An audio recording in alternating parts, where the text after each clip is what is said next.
Salam, Assalamualaikum warahmatullahi wabarakatuh.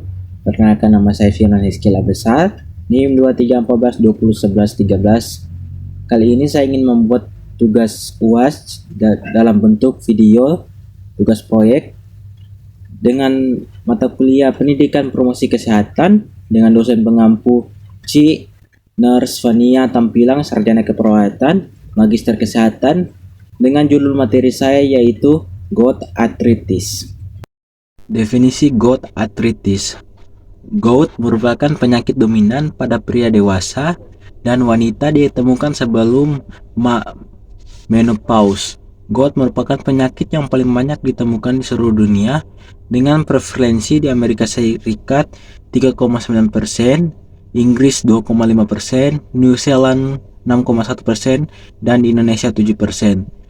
Pilar pengobatan penyakit gout ada dua, yaitu farmakologi dan non-farmakologi.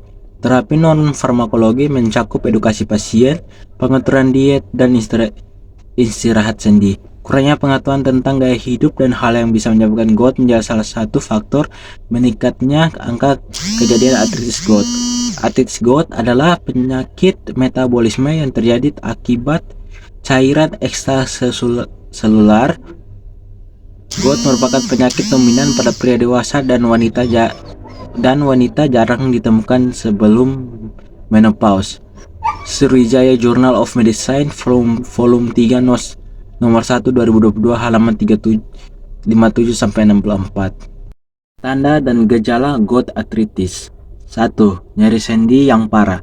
Nyeri sering kali dimulai secara tiba-tiba dan biasanya di malam hari.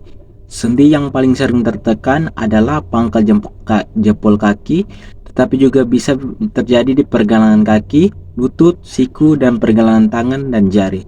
Kemerahan dan pembekakan. Sendi yang terkena menjadi merah, bengkak, dan hangat saat disentuh. Kelembutan. Sendi mungkin sangat lembut saat disentuh, bahkan berat selimut bisa terasa menyakitkan. Serangan mendadak. Gejala biasanya dimulai dengan cepat dan dapat berlangsung beberapa hari hingga seminggu. Serangan berulang sering terjadi. Rentang gerak terbatas. Seiring berkembangnya gout, sendi yang terkena mungkin tidak bisa bergerak sebebas biasanya. Pembentukan topi. Pada gout kronis, timbunan kristal urat yang dikenal sebagai tofi dapat terbentuk di bawah kulit, biasanya di sekitar sendi dan jaringan lainnya, menciptakan benjolan. Demam. Dalam beberapa kasus, demam ringan bisa menyertai serangan gout. Meskipun demam bukanlah gejala utama dari gout, kemunculannya bisa menyebutkan bahwa tubuh sedang mengalami reaksi inflamasi yang sangat kuat. Etiologi gout arthritis. Gout arthritis dalam kurung asam urat terjadi karena penumpukan kristal monosodium urat di dalam sendi yang menyebabkan perendangan dan nyeri yang parah. Peningkatan kadar asam urat dalam darah dalam kurung hiperuricemia. Asam urat adalah produk akhir dari metabolisme purin yang ditemukan dalam banyak makanan. Hiperuricemia atau kadar asam urat yang tinggi dalam darah adalah faktor utama yang menyebabkan gout. Produksi asam urat yang berlebihan bisa disebabkan oleh konsumsi makanan tinggi purin seperti daging merah, makanan laut, dan alkohol, gangguan genetik atau kondisi medis tertentu. Penurunan ekskresi asam urat. Ginjal yang tidak mampu mengeluarkan asam urat secara efektif dapat menyebabkan penumpukan.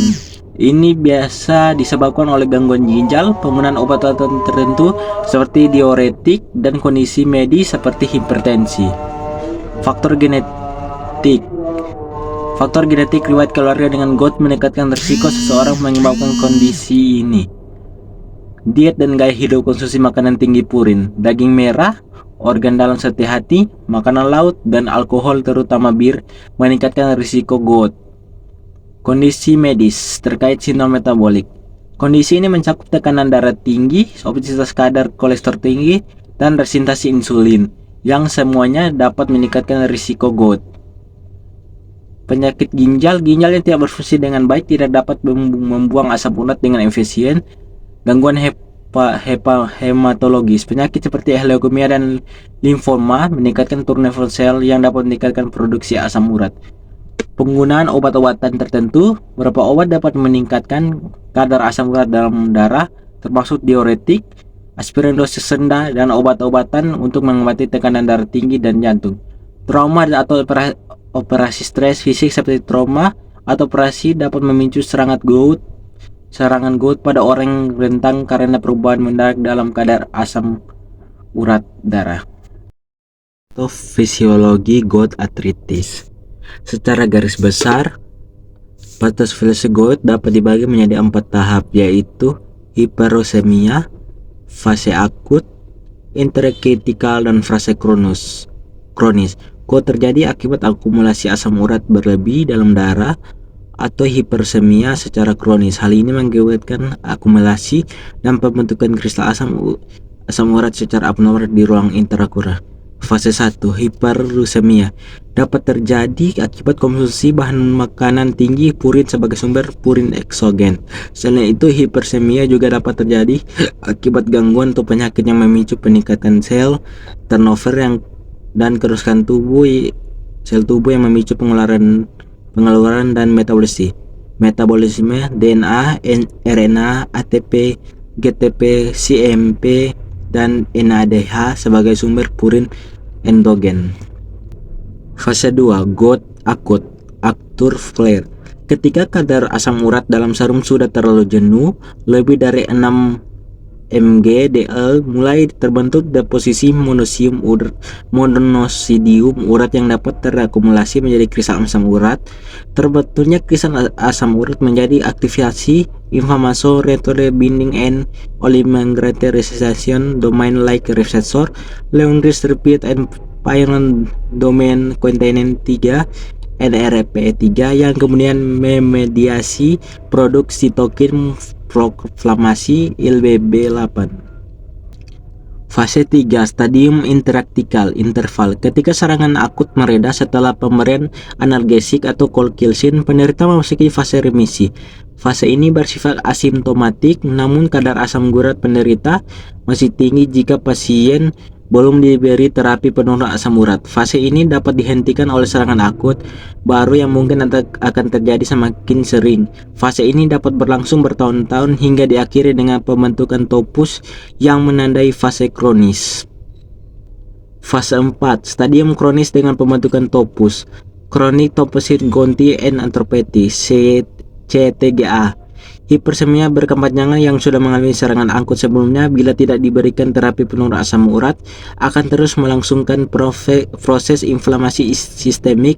Fase inflamasi sistemik ini termasuk merusak semakin banyak sendi sehingga semakin banyak sendi yang mengalami perandangan. Aplikasi gout arthritis. 1. TOFI adalah deposit besar kristal urat yang terbentuk di jaringan lunak seperti kulit, kartilago, dan tulang. TOFI sering terlihat di sekitar sendi jari tangan, jari kaki, siku, dan telinga. Mereka dapat menyebabkan deformasi sendi, nyeri kronis, dan kerusakan jaringan sekitarnya. 2. Kerusakan sendi permanen. Peradangan kronis yang berulang pada sendi dapat menyebabkan kerusakan permanen pada tulang dan tulang rawan. Hal ini dapat mengakibatkan deformitas sendi, kehilangan fungsi sendi, dan akhirnya menyebabkan disabilitas. 3. Batu ginjal. Kadar asam urat yang tinggi dalam darah dapat menyebabkan pembentukan batu ginjal. Batu ginjal asam urat dapat menyebabkan nyeri parah, infeksi saluran kemih, dan kerusakan ginjal. 4. Penyakit ginjal. Hipersemia kronis dapat berkontribusi pada perkembangan penyakit ginjal kronis. Penumpukan kristal urat di ginjal dapat menyebabkan nefropati gout, yaitu kondisi di mana ginjal mengalami perandangan dan kerusakan. 5. Kardiovaskular. Individu dengan gout memiliki risiko lebih tinggi untuk penyakit kardiovaskular, termasuk hipertensi, penyakit jantung koroner, dan stroke. Ini mungkin disebabkan oleh peradangan sistemik yang terkait dengan gout serta faktor risiko yang sama seperti obesitas dan sindrom metabolik. Gout arthritis. 1. Menjaga berat badan ideal. 2. Mencukupi kebutuhan cairan tubuh agar terhindar dari dehidrasi. 3. Berolahraga secara rutin.